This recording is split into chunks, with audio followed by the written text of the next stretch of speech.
여러분, 안녕하십니까? 홍준표 희망캠프의 여명 대변인입니다. 오늘 홍준표 예비후보의 대선 출마 선언은 코로나19 상황을 감안하여 비대면 진행되며 TV 홍카콜라를 통해 생중계되고 있다는 말씀을 드립니다. 그럼 지금부터 홍준표 희망캠프의 대선 출마 선언식을 시작하겠습니다. 먼저 홍준표 예비후보의 대선 출마 선언이 있겠습니다.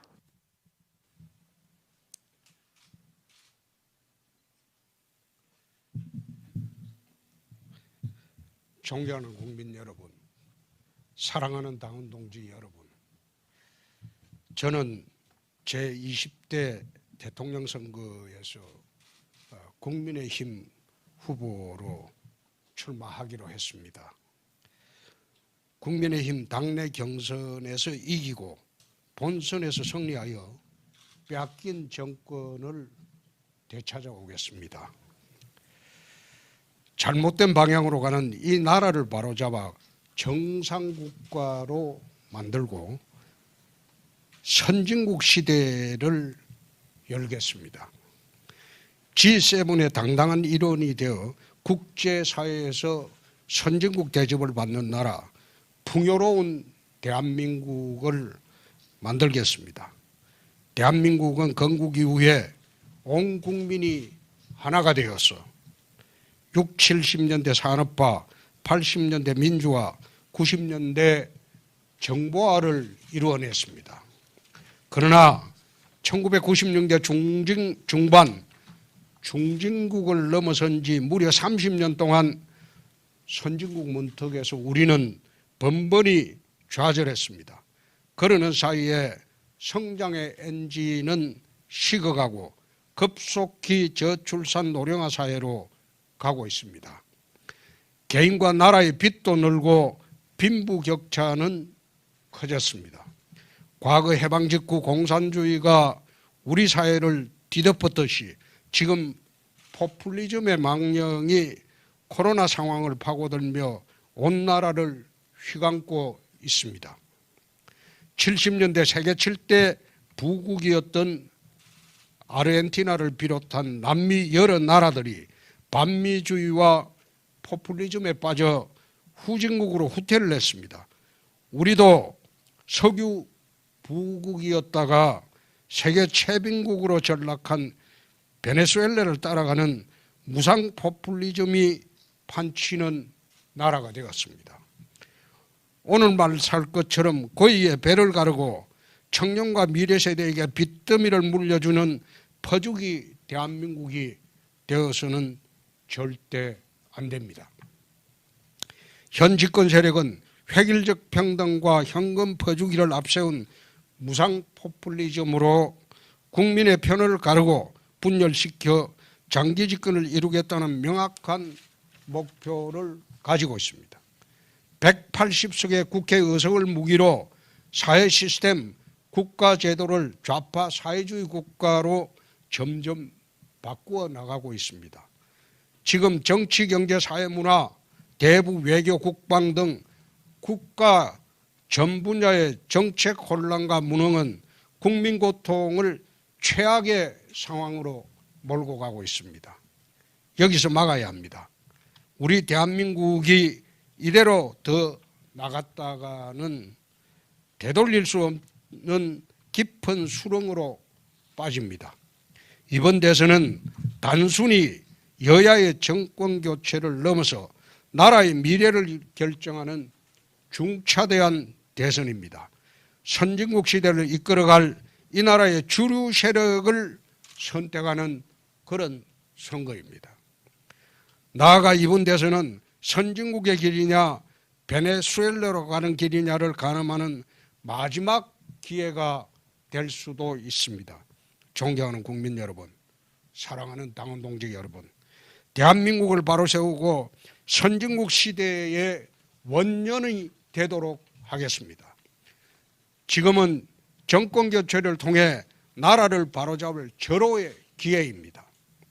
국제적으로 미중 패권 갈등은 격화되고 북한의 핵미사일 위협은 최고조에 와 있습니다. 세계 무대에서 국가 이익을 제대로 지키고 국정 대개혁을 제대로 해낼 강력한 리더십과 미래를 통찰하는 해안이 필요한 시기입니다. 정권을 교체한 후에도 국회 180석을 장악한 현 집권 세력을 상대하기 위해서는 풍부한 국정 경험과 강력한 리더십이 무엇보다도 필요한 때입니다.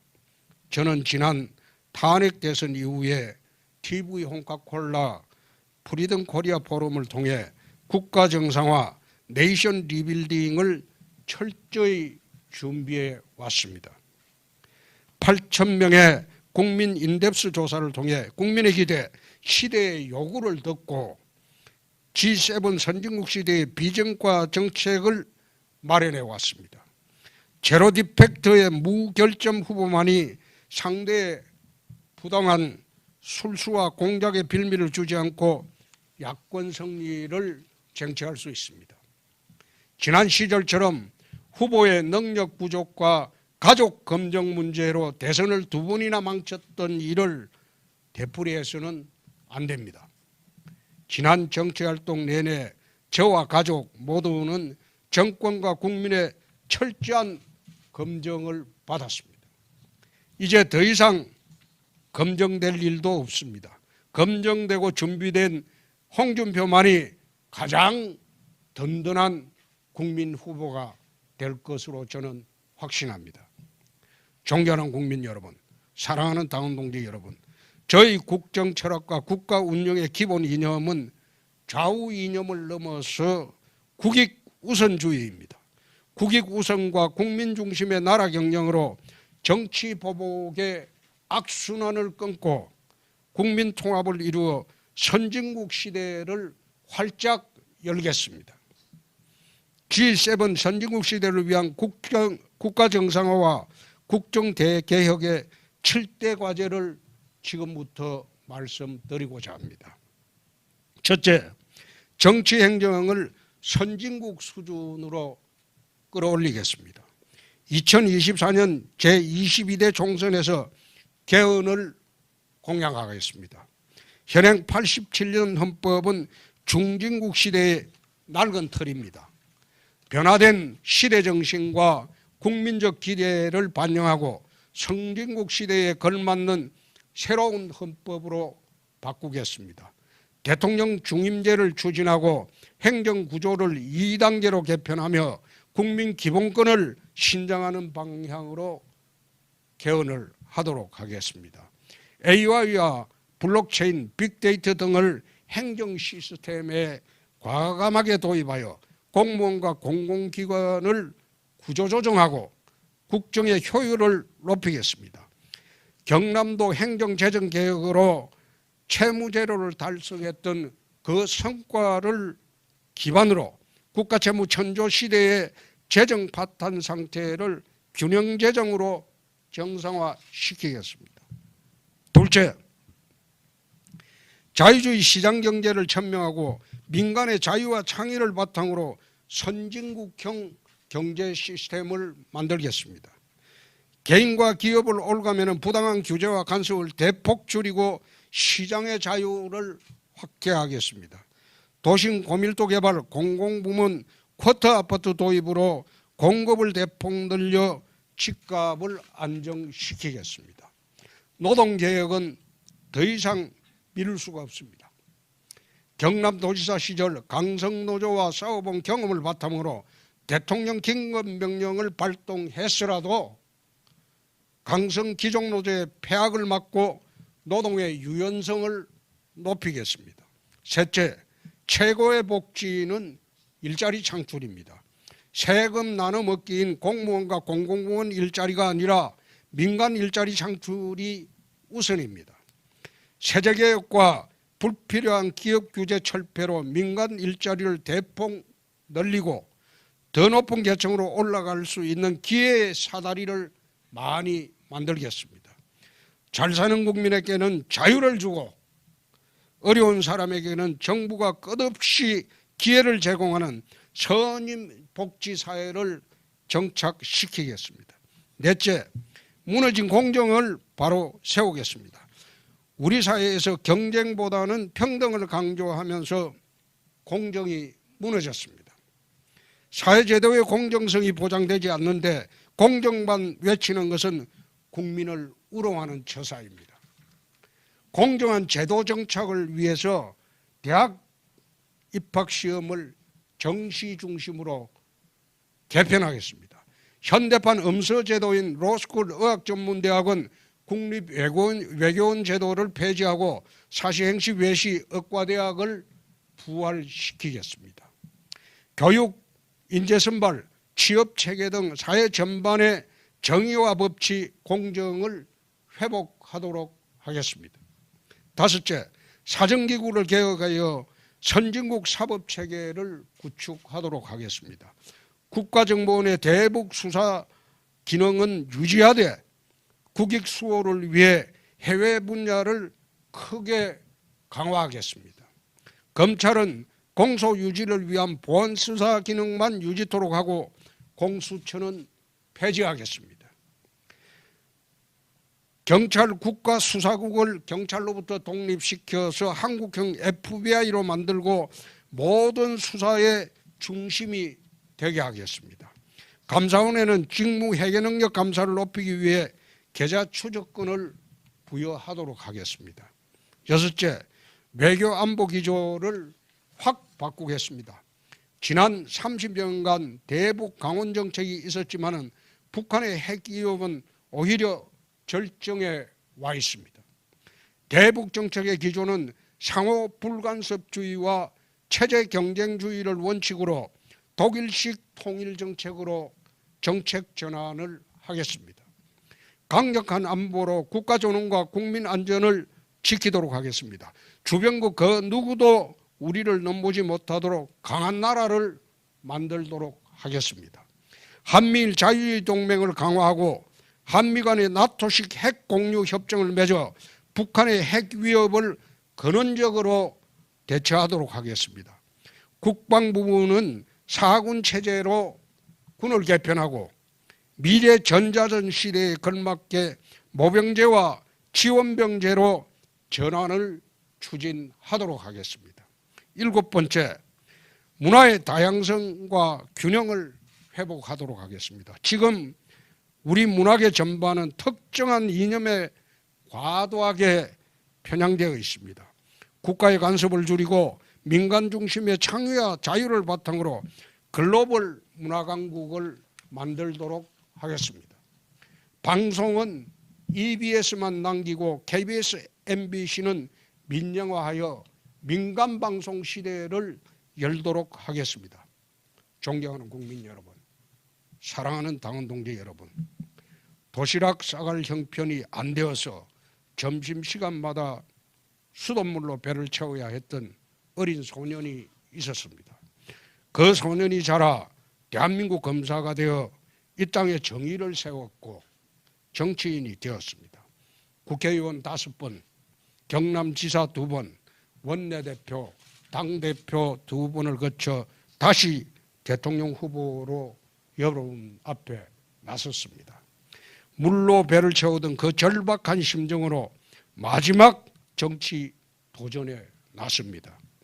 진충보국의 각오로 혼신을 다해 빼앗긴 정권을 찾아오도록 하겠습니다. 경선에 나온 모든 후보들 원팀이 되어 내각과 당에서 나라 정상화와 선진국 시대를 다 함께 열어가도록 하겠습니다. 대한민국 선진국 시대 희망의 나라로 우리 함께 배를 저어 갑시다. 대단히 감사합니다. 2021년 8월 17일 제20대 대통령 선거 예비 후보자 홍준표 올림.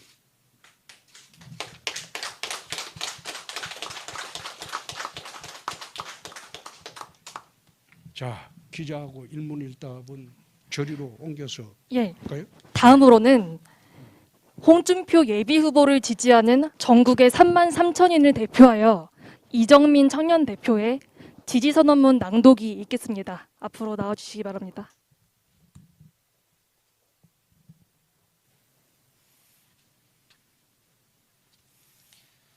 대한민국이 무너져 내리고 있다. IMF에 버금가는 높은 실업률, 세금만으로 지탱하고 있는 질 낮은 일자리, 집값 폭등으로 인한 좌절과 세금 폭탄 등으로 경제가 추락하고 있다. 백신 구입 지체로 인한 자영업 붕괴, 장기 방역으로 인한 국민의 피로감 가중 등 국민은 고통받고 있다. 이제 이 무능한 정권의 실정을 바로잡고 대한민국을 정상 궤도에 올려놓아야 한다. 국민이 안심하고 희망찬 미래를 열어갈 수 있도록 준비된 지도자와 함께 정권 교체를 반드시 이루어야 한다. 그리고 오늘 전국 3만 3천 명의 국민은 대표자 33인을 통해 제20대 대통령 선거에 출마한 국민의힘 홍준표 국회의원의 지지를 선언한다. 우리는 홍준표 후보야말로 우리가 기대하는 미래 지도자임을 믿어 의심치 않는다. 홍준표 후보는 검사, 도지사, 국회의원, 당대표로서 각 영역에서 본인의 능력을 업적과 결과로 보여주었다. 또 그동안 SNS 활동과 토론, 인터뷰, 보고서 등을 통해 새로운 나라를 만들 비전과 정책을 준비해 왔다. 그리고 오늘 홍준표 후보는 시대 정신을 실천하고 선진 강국으로 나아갈 방향을 분명히 제시했다. 우리는 홍준표 후보와 함께 대한민국 5.0 선진국으로 가는 길을 열어갈 것이다. 홍준표 후보가 아니라면 180석의 거대 민주당과 맞서 이 나라를 정상화할 수 있는 후보가 보이지 않는다. 홍준표 후보만이 실수 없이, 흔들림 없이, 막힘 없이 국민민복을 위한 정책을 추진해 나갈 수 있음을 확신한다. 우리 3만 3천 명의 국민은 대한민국 5.0 선진국의 청사진을 제시한 홍준표 후보의 여정에 동행하며 정권 교체와 대한민국 정상화를 완수하고 선진 강국이 되는 그날까지 지지하고 응원할 것을 밝힌다. 2021년 8월 17일 홍준표 후보를 지지하는 국민 3만 3천 명 일동. 감사합니다.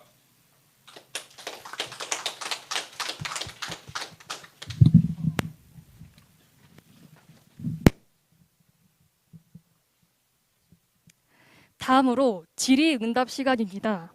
질의응답은 줌으로 진행되며 사전에 참여를 요청하신 기자분들을 초청했다는 말씀을 드립니다. 질의를 원하시는 기자님들께서는 손을 들어주시면 제가 호명하도록 하겠습니다.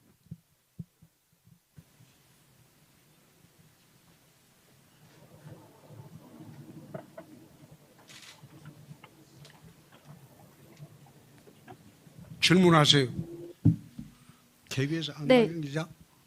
뉴시스 정윤아 기자님 질문해 주십시오. 네.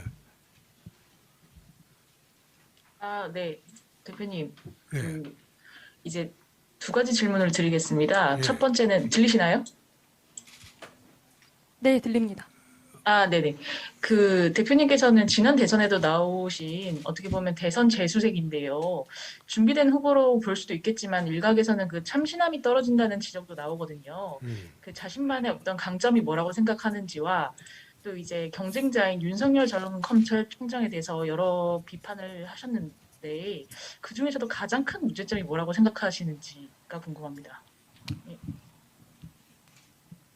무슨 참신성이 떨어진다고 그러는데 우리나라 대선 구조를 보면 DJ 같은 경우에는 3번인가 4번 나왔어요.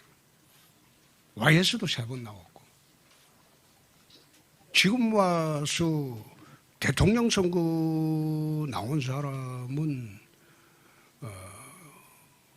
초보자가 나와서는 나라 경영하기가 어렵겠죠.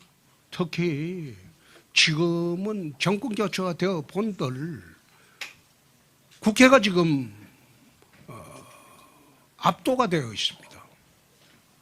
그럼 2년 동안 교체된 정권의 대통령은 허수아비로 전락될 가능성도 있습니다. 그걸 돌파하고 국정을 끌고 가려면 또 국정 대개혁을 하려면 국정 경험이 많아야 됩니다. 그리고 풍부하게 정치, 경제, 사회, 문화, 대북, 안보 모든 분야의 경험이 있어야 됩니다. 그래서 제가 윤석열 후보를 폄하하는 것은 아니고 다만 26년 동안 검찰 사무관 하신 분이 날치기 공부해서 그게 대통령 업무를 맡을 수 있느냐, 그거는 저는 어렵다고 봅니다. 그 정도로 답변하겠습니다. 예. 예, 또 질문을 원하시는 기자님께서는 거수해 주시기 바랍니다. 네, KBS 안다영 기자님 질문해 네. 주십시오. 대표님, 최근 여론조사를 보면 진보나 중도, 호남권, 청년층 이런 곳에서 지지율이 굉장히 높게 나오는데요. 그 이유가 뭐라고 스스로 생각하시는지 궁금합니다. 그거는 지난번에 이제 저보고 늘 하는 얘기가 확장석 부족이라고 많이 이야기를 했어요. 그런데 최근에 와서 반대 진영의 사람들하고 공개 토론도 하고 반대 진영의 사람이 운영하는 그런 매체에 나가서도 토론하고 그렇게 하다 보니까 반대 진영의 사람들이 저에 대한 저항감이 많이 줄어든 거죠. 줄어들었기 때문에 그런 현상이 나오는데, 아니 확장성이 이제 좀 다양하게 퍼졌으면 그 얼마나 좋은 일입니까? 어차피 경선에서 이기면 우리 당 지지하는 분들은 딴 데 가지 않습니다. 그런데 요즘 와서 일부에서 쓰는 거는 확장성 부족이라고 이제 하다가 확장성이 요즘 보충이 되고 넓어지니까 그걸 역선택이라고 또 악선전하는 그런 사람들도 내 봤습니다. 그래서 참 기가 막힌다. 어떻게 저래 베베 꼬여가지고 세상을 보고 정치를 보느냐. 난 그런 생각을 좀 했습니다. 예. 답변 됐습니까? 예. 네, 이투데이 하유미 기자님 질문해 주십시오. 네, 안녕하세요. 저는 들리시나요? 네, 예. 들리시나요? 네, 들립니다. 두 가지 질문이 있는데요. 네. 지금 지지율이 좀 올라가고 있는데 최종 이제 1위까지 오르기 위해서 구체적으로 좀 어떤 전략을 생각하고 계신지 궁금하고요. 그다음에 두 번째 질문은 지난번 이제 인덱스 보고서 발표하셨을 때 네. 공약 안전을 위해서 이제 두 가지 말씀을 해주셨는데 오늘 공약에 빠져서 좀 궁금한 게 그 당시에 정치인 불체포 특권을 폐지하겠다. 그리고 흉악범에 대해서는 사형제도 집행을 언급을 하셨거든요. 그것도 이번 공약에 좀 들어갈 예정인지 궁금합니다. 우선 전략이라고는 제가 미리 밝히면 안 되겠죠. 그런데 가장 중요한 것은 오늘 말씀드린 대로 국정 운영 능력입니다. 능력이고 우리가 정권 교체를 하고 난 뒤에 과연 지금은 국회 권력, 청와대 권력이 대등해졌습니다. 대등해졌는데 과거와는 달리 대등해진 이 상황에서 국회와 대화와 타협으로 또는 강한 추진력으로 나라를 끌고 가려면 국회와 이야기가 돼야 돼요. 정치 경험이 없는 사람이 대통령이 돼서는 국회와 대화가 타협이 될 수가 없어요. 또 되지도 안 하고 그게 또 하루아침에 이루어지는 그런 능력도 아닙니다. 그래서 그런 문제가 있다. 그래서 앞으로는 우리가 정권 교체 후에 정상적인 나라 운영을 할 만한 사람이 과연 누구냐. 거기에 내가 집중을 하려고 합니다. 하려고 하고 두 번째, 인덱스 보고서에 사형 집행 제도가 있었다. 물론 그거는 사회 안전 기능을 위해서 빠진 게 아니고 그게 7대 중요 공약에는 포함 안 시켜도 어차피 그건 사회 안전 기능, 상해 방위 측면에서 저는 반드시 이거는 법무부 장관한테 지시해서 사형 집행을 흉악범에 한해서 하도록 할 것이고, 또 하나가 국회의원 불체포 특권 같은 경우에는 개헌 사항입니다. 그래서 2022년도 개헌을 할 때 국회의원 정수를 절반으로 줄이고 비례대표를 없애고 전부 150석 지역구 국회의원으로 충원하고, 그리고 불체포 특권을 없애는 것은 개헌 공약에 다 들어갈 겁니다. 그렇게 해서 총선을 치러서 우리가 이기게 되면 그 다음부터 개헌 절차로 들어가도록 하겠습니다. 지금 대통령이 돼가지고 180석 거꾸로 지금 역전돼 있는 판에 개헌 공약이라는 것은 의미가 없습니다. 그거는 의미가 없는 공약이고, 다음 총선까지 가서 우리가 선진국형 정치 시스템, 행정 시스템을 어떻게 갖추겠다, 그거를 국민 앞에 공약을 하고 총선을 통해서 우리가 승리를 하면 바로 개헌 절차에 들어가도록 하겠습니다. 예, 답변이 됐습니까? 네. 네.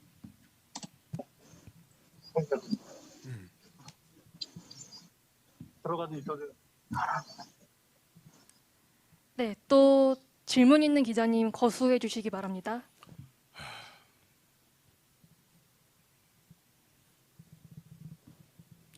왜 안 나오노?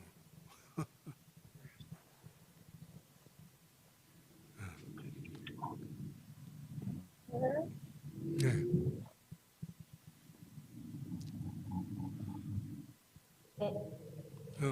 네, 문화일보 손고은 기자님 질문해 주십시오. 네, 안녕하세요. 저 현재 우리나라의 등록 장애인 수가 258만 명이라서 그 수가 적지 않고, 또 코로나 확산으로 장애인 분들이 더 큰 어려움을 겪고 있는데, 혹시 장애인이나 소수자를 위한 정책도 구상하시는 게 있는지 궁금합니다. 장애인 정책 문제는 우리 캠프 내에서 지금 마련을 하고 있습니다. 코로나로 인해서 장애인뿐만 아니라 국민 모두가 정말 절박한 상황에 와 있습니다. 총체적인 대책을 지금 마련하고 있습니다. 그것은 오늘 출마 선언문에는 나오지 않았지만은 앞으로 토론 과정에서 쭉 우리가 그 정책에 대해서는 말씀드릴 기회가 올 것으로 봅니다. 예.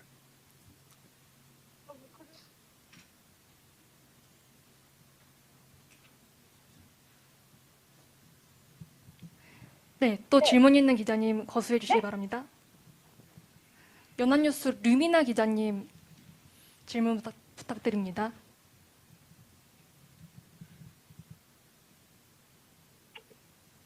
이게 언덕대로 하니 이게 원활하지가 않네. 원희룡 분량에 맞췄거든요. 근데? 네. 내가 근데 제가 죽는다고 그랬는데 계속 죄송해요. 해경이요. 네네. 네, 또 질문 있는 기자님들 거수해 주시기 바랍니다. 거수하지 마고 그냥 자연스럽게 물어요. 응? 대변인이 그런 식으로 이야기하지 말고 기자들 아주 자연스럽게 질문을 할 수 있도록 해요. 예, 네. 질문하세요. 연합뉴스 유민아 기자님.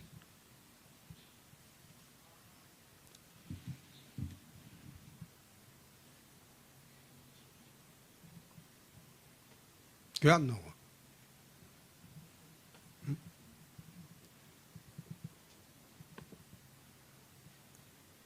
왜 이게 안 돼? 그러면 이제부터는 자유토론식으로 아니 질문을- 원래 자유스럽게 하도록 해요. 질문하죠. 자유스럽게 하세요. 대표님 그 질문 드려도 될까요? 네, 예. 말씀하세요. 네, CBS 이종주입니다. 네, 오늘 오늘 공약 중에 고시제도 부활하고 네. 로스쿨이나 뭐 의정 같이 현대판 음서제 이제 폐지하겠다 이 말씀하셨는데 이 과거에 2007년에 한나라당 열린우리당 그 시절에 같이 국회 본회의를 통과시킨 법안이거든요. 로스쿨 같은 경우에는. 전 반대했습니다. 로스쿨 네, 반대했습니다. 네, 당시에 그때 이제 반대했어요. 현재 당 입장에서는 이제 당론이었는데 그때 우리 당의 당론이라고 보기 어렵죠. 보기 어렵고 로스쿨은 내 것까지 반대했습니다. 그때 난 찬성 안 했습니다. 한번 찾아보시죠. 네, 현재 그러니까 보수당에서 다수의 의원들이 찬성하셨는데 이 부분은 나중에 집권하신 다음에 바꿀 수가 있는지 현실적인 어떤 가능성에 대한 문제제기가 좀 있거든요. 그거는 대통령의 능력 문제죠. 당 장악 문제고.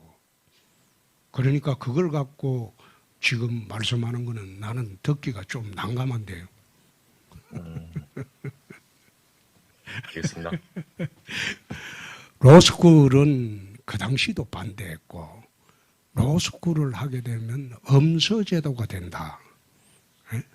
내가 그 이야기를 오래전에부터 했습니다.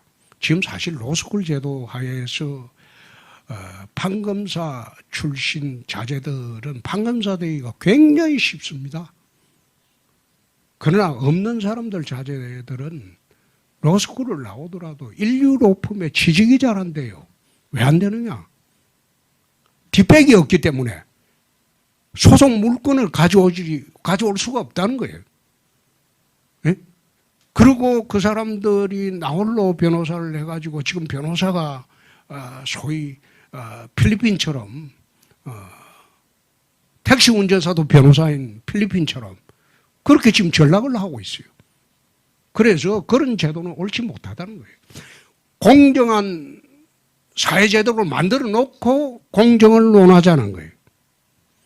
일부에서는 그걸 과거로의 핵이라고 하는데 공정한 절차인 것 같으면 그게 과거가 아니고 미래도 똑같은 공정한 절차로 가야 됩니다. 또 국립외교원제도 같은 경우에도 한번 보십시오. 외무고시가 폐지가 사실상 되고 국립외교원제도로 하니까 외국어에 대한 스펙이 뛰어난 해외 상사주재원, 교수분들 자제, 유학한 사람들, 그리고 외교관들 자제만 외교관이 될 수 있는 그런 중요한 계기가 되어버렸단 말이에요. 이건 불공평하죠. 사회제도가 불공정한데 어떻게 공정을 입으로 논하느냐. 공정을 논하기 전에 우리 사회 전반의 제도부터 공정히 하자 이 말이에요. 예컨대 또 입시제도도 내 이야기를 한번 합시다. 입학사정관제도 수시제도로 거의 80%가 들어갑니다.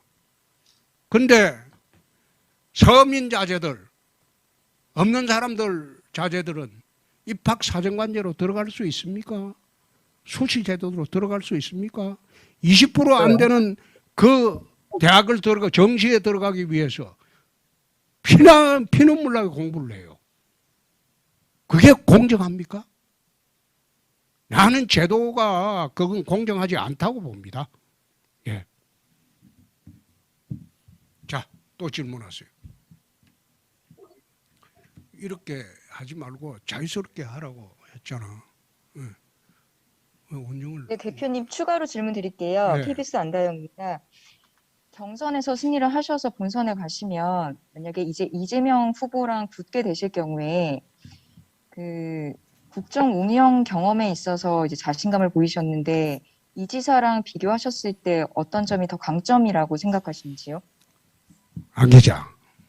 네. 나는 아직 여권 경선이 그렇게 된다고 보지 않습니다. 그 경선은 민주당 경선은 다이나믹합니다. 다이나믹하기 때문에 만약 정세균, 이낙연 후보가 단일화되면 판이 뒤집어질 수 있다. 그래 보기 때문에 안 기자 그 질문은 좀 성급한 점이 있습니다. 그리고 제가 보는 이재명 지사의 기본은 인성이 대통령 될 인성은 아니다. 난 그래 봅니다. 답이 됐습니까?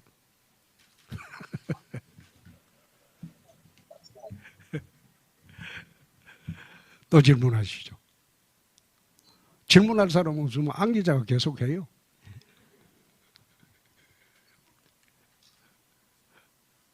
대표님 안녕하세요. 예. 네, 저 국민일보 이상원 기자라고 합니다. 예. 예, 정시 위주로 이제 대입 제도를 개편하겠다고 하셨는데 예.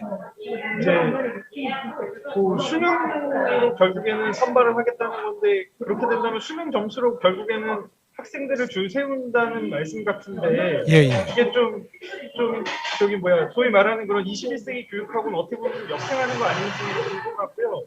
예. 대표님께서 과거에는 빨간색 넥타이를 즐겨 매셨는데 예. 오늘은 좀 다른 색깔 넥타이를 매셨거든요. 그 의미에 대해서도 좀 궁금합니다, 대표님. 이게 이제 실력 사회로 다시 돌아가자는 겁니다. 사실 지금 나는 중고등학교에서 하고 있는 그 학생부 제도도 폐지하자. 어떻게 보면 정교조가 학생들을 소위 통제하는 수단이 되고 있으니까 지난번에 인원고 사태를 봤지 않습니까?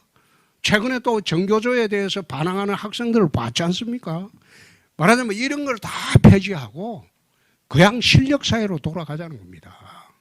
실력 사회로 돌아가서 대입시를 뽑아야지. 그렇지 않고 옛날 저희들 대학 다닐 때 보결로 들어간다는 말이 있었어요. 뒷문으로. 그런 게 있었어요. 대학을 뒤에 돈 주고 들어가고 대학에 담장을 쌓아주고 들어가고 그런 제도가 있었어요. 그래서 저는 요즘 제도를 옛날에 보결로 들어가는 그런 제도를 보는 것 같다. 그런 느낌을 늘 받았어요. 그래서 실력 사회로 돌아가자는 것이고 넥타이 색깔을 바꾼 거는 푸른색이 희망을 상징하고 그리고 붉은색은 정의와 열정을 상징합니다. 그런데 붉은색으로 자꾸 매니까 고집스럽게 보인다. 왜 고집스럽게 보인다. 그래 지적이 하도 많아서 어차피 저희 당 색깔이 3색입니다. 빨강, 파랑, 흰색. 그 중에 하나 매면 되죠. 예.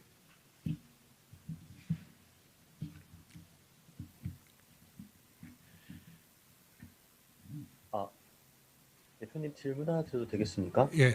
네. 네, 오마이뉴스의 곽우신 기자입니다. 오늘 아까 출마 선언 때 원팀 관련 이야기도 하셨는데요. 사실 지금 국민의힘 내부의 여러 대선 주자들이 토론회나 이준석 대표 등의 이제 경선 운영을 두고 공정성 시비를 하면서 좀 원팀 분위기보다는 서로 지금 갈등 국면이지 않나 이런 지적들이 많이 나오고 있는데요. 이에 대해서 대표님 생각이 어떠신지 또 궁금하고요. 또 하나 더 있다면 안철수 대표의 국민의당과 결국 합당이 무산되는 상황에 처했는데 향후 만약에 이제 국민의힘 경선에서 승리하시게 되면 단일화를 추진을 하실 생각이신지 혹은 야권 통합 혹은 이 단일 후보를 어떤 방식으로 내세우실 것인지 이것도 좀 궁금합니다. 예. 우선 지금 기자분 오마이뉴스 기자죠. 경선 국면입니다. 경선 국면은 상호 검증을 철저히 하고 그리고 정책 검증을 철저히 해야 되는 그런 국면이기 때문에 지금 원팀으로 이야기하면 경선하지 말라는 거죠. 경선은 치열하게 상호 검증하고 그 다음에 정책 검증을 해야 됩니다. 우리가 지난 97년 대선, 2002년 대선 때 이해창 후보님의 자제분 문제를 당내에서 제대로 검증 안 하고 말하자면 본선에 나가셨어요. 그러고 난 뒤에 우리는 10년 야당을 했습니다. 당내 검증은 철저히 해야죠. 지난번에 이명박 박근혜 경선 때는 어땠습니까? 그때는 BBK가 나오고 최태민이가 나왔어요. 그렇게 나와도 그거 내부 총질이란 말 일체 안 했습니다. 상호 검증이죠. 그 다음에 옛날에 YSDJ가 서로 경선을 할 때는 거의 원수지간처럼 싸웠어요. 근데 경선 끝나고 다 원팀이 되지 않습니까? 그거는 경상국민이기 때문에 그런 거를 내세우는 분들은 경선하지 말고 추대하자.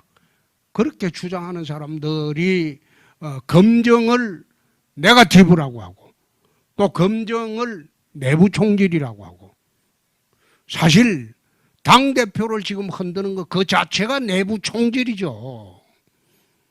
두 번째, 안철수 대표는 어차피 단독 출마는 안 할 겁니다. 제가 당 후보가 되면 안 대표와 합당을 하지 않더라도 과거 DJP 연대처럼 세력 간의 연대로 정권 탈환에 나서도록 추진하겠습니다. 그리고 토론도 뭐 이야기하셨다? 토론을 지금 하자 말자 하는데 나는 저런 어처구니 없는 경우는 26년 정치에도 처음 봤어요. 토론에 나오는 걸 겁을 내고 토론을 회피하고 토론을 안 하려고 하면서 무슨 대선 후보를 하겠다고 하는 것인지 내 참 이해하기가 어렵다. 그렇게 겁이 나면 지금 드랍해야죠. 지금 하는 토론이 토론입니까? 나중에 본선 가보세요. 온갖 네거티브 그 다음에 공격이 들어옵니다. 그때는 어떻게 감당을 하려고 그래요. 그래서 토론을 안 하려고 당대표를 흔드는 것은 참 보기 딱하다. 난 그런 생각을 합니다. 답변이 됐습니까? 예.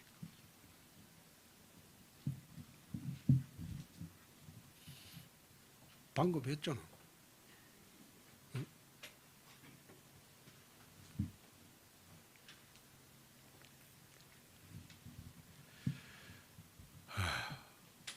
이 진행이 수월하게 안 되네. 네, 안녕하세요, 대표님. 예. 말씀하세요. 네, 쿠키뉴스 기자 최은입니다. 예. 질문 하나 드려도 될까요? 예. 네네. 지금도 그렇지만 이제 대선이 본격적으로 시작되면 대표님 말씀대로 이제 검증을 위한 네거티브 공세가 더 극심해질 텐데 민주당에서는 이재명 지사가 대통령 후보로 결정이 되면 형수 욕설 관련한 리스크를 어떻게 안고 갈 건지 두고 좀 말이 많거든요. 근데 이제 홍 의원님께서도 뭐 막말이나 뭐 돼지 발정제 이런 네. 논란이 좀 불거지신 적이 있는데 만약 국민의힘 대선 후보가 되시면 이런 논란과 관련한 공세를 좀 어떻게 해명하고 안고 가실 계획인지 좀 여쭙고 싶습니다. 우선 막말 돼지 발정제는 드루킹이 만든 거죠. 지난 탄핵 대선 때. 그거는 나는 해명할 필요가 없다고 봅니다. 그거는 이미 드루킹이 구속되고 또 김경수 지사가 실형을 받아 감옥을 갔기 때문에 그것은 정리됐다고 봅니다.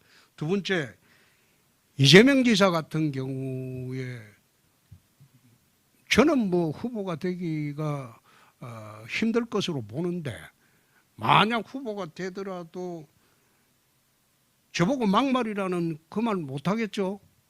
자기는 쌍욕을 하는 사람이니까. 그 막말 대 쌍욕이 붙으면 국민 선택이 그나마 막말이라도 홍준표는 옳은 말이었다, 맞는 말이었다 그렇게 이야기하잖아요. 그렇기 때문에 이재명 지사가 나오면 막말 프레임이라는 게 무색해지죠. 자기는 쌍욕 프레임으로 우리가 걸 테니까. 답변이 됐습니까? 됐어요? 예.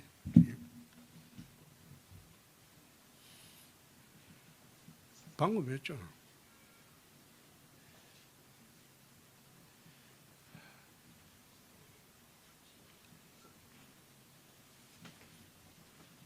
이거 앞으로는 이거 못하겠다. 예, 질문하십시오. 네. 대표님 안녕하세요. 예. 의원님 안녕하세요. 예. 네, 저는 메트로 박태원 기자고요. 예. 그 4년 전 대선 상황과 올해 그 대선 상황이 예. 가장 다른 점은 무엇인지 좀 알고 싶고요. 그리고 그 KBS 열린 토론에서 예. 지금 여당이 거대 여당이기 때문에 소통을 잘 하는 그 야권 대선 후보가 돼야 된다고 했는데 그 지금 국민들이 보시기에는 지금 홍준표 후보가 대통령이 되면 그 여당과 소통이 잘 될까 이런 좀 의문점, 좀 설득이 잘 안 되는 부분이 있거든요. 좀 이거에 대해 좀 방법이 있으실지 좀 설명 부탁드립니다. 4년 전 대선 상황은 정상적인 대선이 아니었죠. 우리 당은 괴멸이 돼서 당 지지율이 4%밖에 되지 않았고, 그런 당에서 대선 후보 낸다는 자체가 그 당시에 무리였죠. 저는 패전 처리 투수였고, 그래서 4년 전에는 아예 대선에 나가면서도 당의 존립을 만들기 위해서 나갔지, 대선에 당선되려고 나간 일은 저는 없습니다. 그리고 이번은 다르죠. 정상 대선이 되는 거죠. 정상 대선이 되면 우리가 이길 수 있다, 그런 생각으로 대선에 나온 것이고, 두 번째, 여당과 소통이 되냐? 참 그거 질문하시는 기자분들한테 참 그런 게, 윤석열, 최재형 이 두 분은 여당으로서는 배신자입니다. 여당으로서 자기 진영을 배신한 사람인데 그 두 분이 대통령이 백보양보해서 된다고 한들 민주당에서 그냥 두겠습니까? 저는 그래도 26년 정치하면서 반대 진영과 토론하고 협상하고 그것을 26년간 해왔습니다. 민주당에도 저한테 우호적인 의원들이 참 많이 있습니다.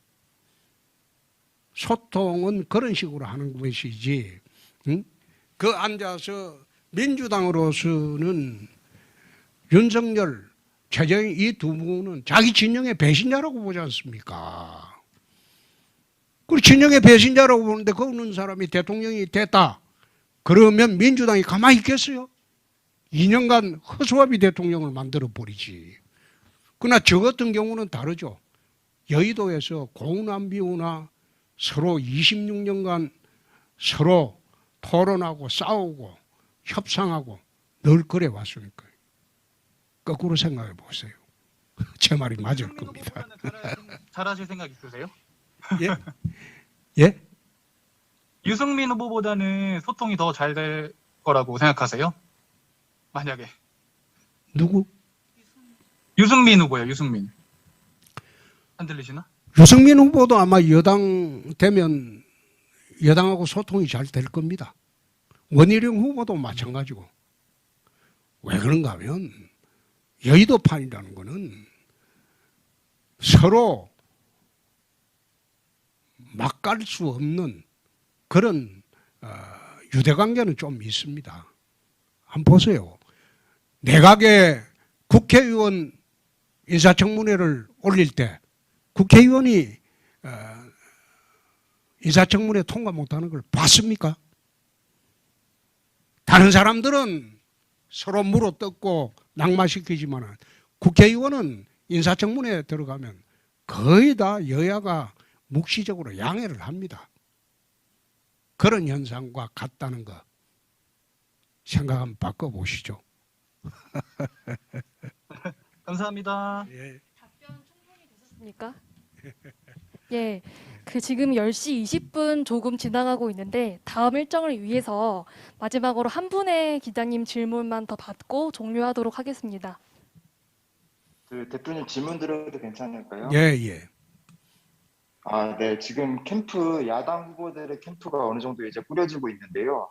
웬만한 캠프들에서는 현역 의원, 전현직 의원들을 많이 배치를 하고 있는데, 이제 대표님 캠프에는 현역 의원님들이 조금 수가 적다는 좀 분석도 나오고 있어서 이에 대해서는 좀 어떻게 생각하고 계신지 여쭙고 싶습니다. 제가 당내에 경선을 참 많이 해봤습니다. 당대표 경선도 3번 해봤고, 그 다음에 도지사 경선도 많이 해봤고, 그 다음에 대선 후보 경선도 해봤죠. 저만큼 많이 경선해 본 사람이 없습니다. 그런데 저는 경선할 때마다 당협위원장이나 그 다음에 국회의원들을 줄 세우기를 하지 않습니다. 부담을 주지 않습니다. 한 번도 줄 세워서 경선을 해본 일이 없습니다. 두 번째, 지금 언택트 선거입니다.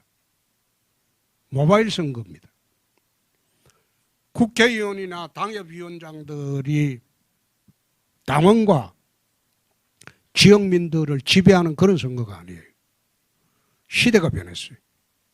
국회의원이나 당협위원장을 줄 세워서 선거하는 것은 2007년도 이명박 박근혜 선거가 마지막입니다. 그 이후로는 국회의원 수로 선거를 하지 않습니다. 예를 들는데 2014년도 4월에 경남지사 경선을 할 때 경남국회의원들 전원이 청와대 비서실장의 협박을 받아서 저를 도와준 일이 없습니다. 단 한 명도. 친박 후보들 다 도왔어요. 그런데 그때도 당협위원장, 국회의원들이 대의원들 그때는 장악하고 있을 때입니다. 지금은 장악이 안 되죠. 워낙 많으니까. 그래도 2014년도 4월 경남지사 내부 경선에서 전 국회의원이 반대 지역에 가도 경선에 내가 이겼습니다. 나는 당원과 국민을 보고 언제나 경선에 임합니다. 국회의원들한테 줄 세우고 부담 주고 그리고 나를 따르라 이런 경선을 해본 일이 없습니다. 이번도 마찬가지입니다. 답변이 됐습니까?